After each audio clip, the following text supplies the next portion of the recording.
Everyone, welcome to Jio for you classes. आशा करता हूँ आप सभी लोग काफी अच्छे होंगे। आज हम लोग मिल रहे हैं अपने ओशनोग्राफी के एक और न्यू टॉपिक के साथ, और आज का अपना टॉपिक है मूवमेंट्स ऑफ ओशियन वाटर।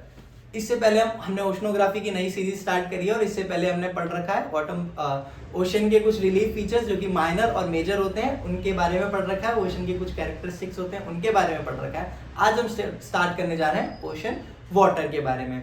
और जिन जिन बच्चों ने क्लाइमेटोलॉजी की और जियोमॉर्फोलॉजी की पूरी सीरीज नहीं देखी है, तो मैंने काफ़ी अच्छे से कोशिश करी है बनाने की, तो प्लीज़ उसको जाके भी देख लीजिए। आपको काफ़ी मदद मिलेगी आपके, अगर आप 11 12 या 9 10 11 12 स्कूल में हो, या फिर आप कोई प्रिपरेशन कर रहे हो उसमें भी।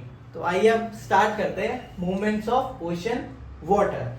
तो जो हमें पता है, जो मूवमेंट्स हैं ओशन वाटर की, यार सबसे मैं पहले बता दूं, ओशन काफी मतलब जैसे हम बोलते हैं ना, एटमॉस्फेयर के बारे में पढ़ते हैं, फिर लिथोस्फेयर के बारे में पढ़ते हैं। मतलब ये तीन तरीके से नई दुनिया है, जैसे तीन चीजें मिलके बनती है ना।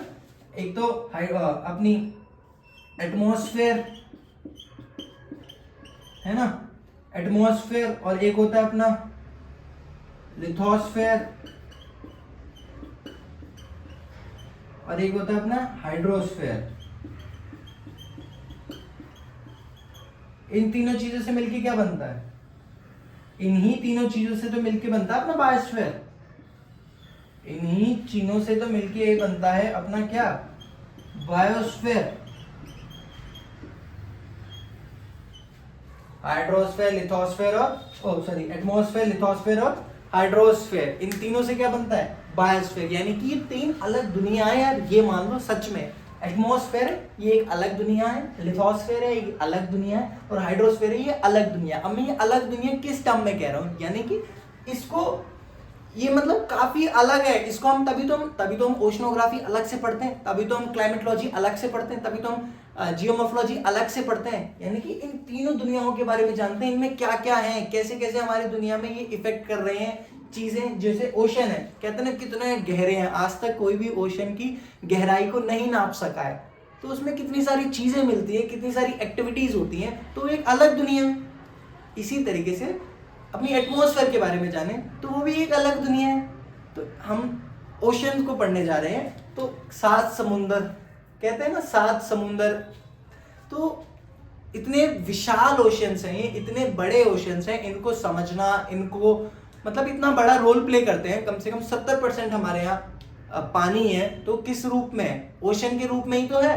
फ्रेश वाटर तो कम से कम 1 या 2% है, तो उनको जानना बहुत जरूरी हो जाता है। इसीलिए हम ओशंस को जानने बैठे हैं आज।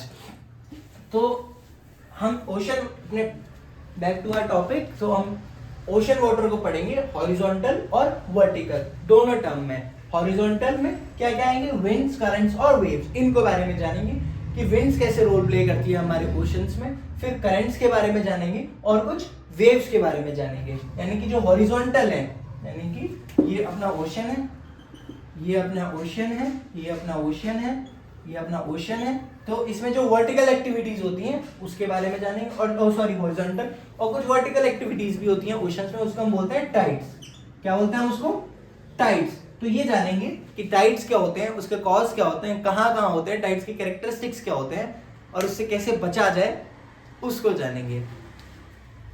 तो जैसे कि हॉरिजॉन्टल और वर्टिकली दोनों टर्म हमने पढ़ लिए, और सॉरी पढ़ी का है, अब हम पढ़ेंगे दोनों टर्म, लेकिन जान लेंगे कि मूवमेंट्स ऑफ ओशन वाटर में 2 तरीके से पढ़ना है, एक तो हॉरिजॉन्टल और एक वर्टिकल। हॉरिजॉन्टल में विंड, करंट्स, वेव्स को कवर करना है, और वर्टिकल में टाइड्स को कवर करना है। तो आज हम इस वीडियो में स्टार्ट करेंगे वेव्स से, कि वेव्स क्या होती हैं, वेव्स की कैरेक्टरिस्टिक्स क्या होते हैं, उनके बारे में, और कॉज यानी कि वेव्स को कौन एनर्जी देता है, वेव्स बनती क्यों है, आज हम उनके बारे में जानेंगे। वेव्स वैसे सब लोगों को पता होगा वेव्स क्या होती हैं, लहरें।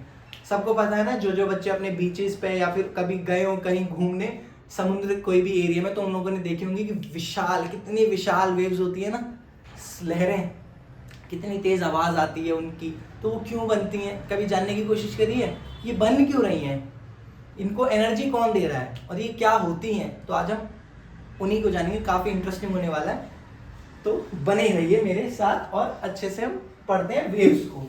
तो आइए हम अपना टॉपिक पढ़ते हैं आज, वेव्स। तो ये हम वेव्स तो वेव्स के पीछे का कारण यानी कि उसको उसका कॉज क्या है, यानी कि कौन उसको चला रहा है, उसको एनर्जी कौन दे रहा है, वेव्स को, क्यों बन रही हैं वेव्स और कैसे बन रही हैं। तो विंड कॉज वेव्स, यानी कि विंड कॉजेज वेव्स। जो विंड है वो प्रोवाइड कर रही है एनर्जी, किसको, वेव्स को। जैसे हम लोग खाना खाते हैं तो हमें एनर्जी मिलती है, इसी तरीके से कुछ ना कुछ रीजन होता है ना किसी चीज का बनने का।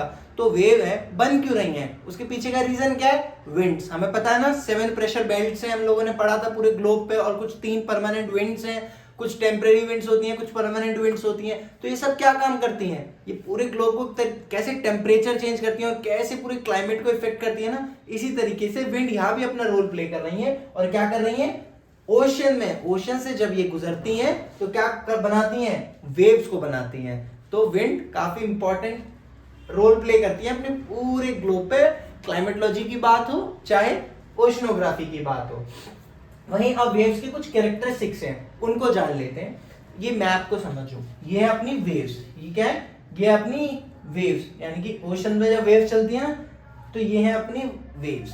तो जो वेव्स का हाईएस्ट पॉइंट होता है, हाईएस्ट पॉइंट यानी कि कैसे, यानी कि वेव ये यहां से वेव चली और यहां उठी, तो जो ये हाईएस्ट पॉइंट होगा वेव का उसे बोलेंगे हम क्रेस्ट। यानी कि वेव्स में हमें 4 कैरेक्टरिस्टिक्स पढ़नी है, crest, trough, wave height, wave length. बस 4 चीजें जाननी है वेव की कैरेक्टरिस्टिक्स में। कौन सी, क्रेस्ट, ट्रफ, वेवलेंथ और वेव हाइट। तो ये क्या होती है, अब इसको डायग्राम के थ्रू समझ लेते हैं। क्या, यहां से वेव चली और ये उठी, रीजन क्या है इसका, विंड की वजह से। तो ये जो विंड की वजह से उठी, तो ये क्या है, जो इसका हाईएस्ट पॉइंट होगा, जहां तक ये हाईएस्ट जा पाएगी। जैसे ऐसे वेव चलती है ना, हम हमेशा रैप वैप करते हैं, गाने गाते हैं, इसी तरीके से तो ना। तो इसी तरीके से जब ये वेव ऐसे उठ रही है तो जो ये हाईएस्ट पॉइंट होगा वेव का उसे बोलेंगे हम क्रेस्ट। और वहीं जब ये वेव नीचे गिरेगी, नीचे ऊपर उठ के नीचे भी तो जाती है ना, तो जो ये लोएस्ट पॉइंट होगा वेव का उसको बोलेंगे हम ट्रफ। और वहीं ये इस पॉइंट से लेके, यानी कि यहां से, ये तो पूरा ओशन है अपना, क्या है, ये तो ओशन वाला एरिया है ना भाई, ये क्या है, ये तो ओशियन है। तो इस पॉइंट से लेके इस पॉइंट तक ये जो पॉइंट कहलाएगा इसको हम बोलेंगे वेव हाइट। इस पॉइंट को क्या बोलेंगे हम, वेव हाइट। वहीं इस पॉइंट से लेके इस पॉइंट तक वेव लेंथ कहलाएंगे, यानी कि इस पॉइंट से लेके इस पॉइंट तक। अब समझते हैं क्या, यानी कि क्रेस्ट एंड ट्रफ को समझते हैं। जैसे हमने हाईएस्ट एंड लोएस्ट पॉइंट, यानी कि highest and lowest point of the wave is called crest and trough. वहीं अगर हम वेव हाइट की बात करें तो vertical distance from the bottom of trough to the top of crest, यानी कि vertical distance top of the crust, top of the crest और lowest point of the trough, वो क्या कहलाएगा, वेव हाइट। वहीं अगर हम बात करें वेव एम्पलीट्यूड की, वेव एम्पलीट्यूड भी एक टर्म होती है, उसको बोलते हैं 1/2 of the wave height. 1/2 of the wave height, यानी कि वेव हाइट का 1/2 क्या कहलाता है, वेव एम्पलीट्यूड। और वेव लेंथ की बात करें तो horizontal distance between 2 crest, horizontal distance between 2 crest. एक क्रेस्ट ये है, और यहाँ पे भी तो क्रेस्ट बनेगी इस पॉइंट पे। अब इस पॉइंट पे भी तो ये इस वेव, ये तो ये अलग वेव हो गई थी। अब इस वाली वेव की हाईएस्ट पॉइंट क्या है, ये है, तो यहाँ पे भी तो क्रेस्ट बनेगी। तो इस पॉइंट से लेके इस पॉइंट तक जो हॉरिजॉन्टल डिस्टेंस बिटवीन 2 क्रेस्ट, इसको हम बोलेंगे वेव लेंथ।